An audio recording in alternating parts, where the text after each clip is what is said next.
Maintenant, concernant les 40 000 qui sont en attente, et même ceux-mêmes qui sont déjà installés en dur, comme l'a souligné déjà mes prédécesseurs, chers frères éclaireurs, dites aux autorités que nous, les gens du Nord, nous ne sommes pas en manque de population. Nous ne voulons pas un repeuplement du Nord.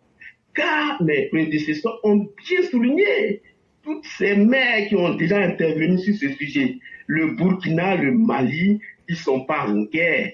La guerre contre le djihadisme, vous savez très bien que ça fait plus de 10 ans que ça a commencé. On ne sait pas quand ça va finir.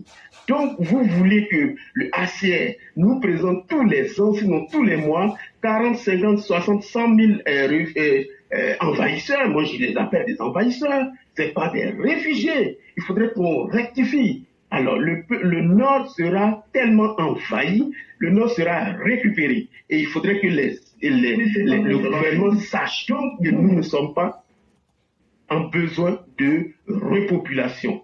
Ces populations-là, nous n'avons pas de terre.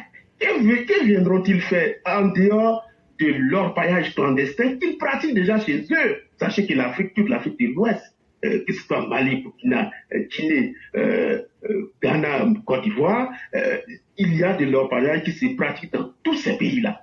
Alors, ces mêmes populations, la première activité, c'est l'orpaillage clandestin qu'ils vont pratiquer. Après, nos vies sont menacées. Je me rappelle bien quand j'avais 10 ans, moi et mes copains, nous courions d'un village à un autre, distant de 5 kilomètres, à toute heure de nuit comme de jour. Aujourd'hui, c'est impossible de le faire, car vous avez des villages environnants de chez moi qui dépassent la moitié des habitants et deux fois même, ils représentent les 5 sixièmes, sinon ils dépassent très largement la population autochtone. C'est un véritable danger, car quand ils seront 5, 10 fois plus que la population autochtone, fort bien évidemment, c'est le nom du village qui va disparaître. Et donc, les populations autochtones n'auront plus de poids, n'auront plus de décision. Donc, ces villages installés dans les durs, il faudrait qu'on réfléchisse maintenant leur retour dans les zones où il n'y a pas d'attaque, parce qu'ils ne sont pas en guerre. Il y a bel et bien des millions qui vivent sur leur pays d'origine.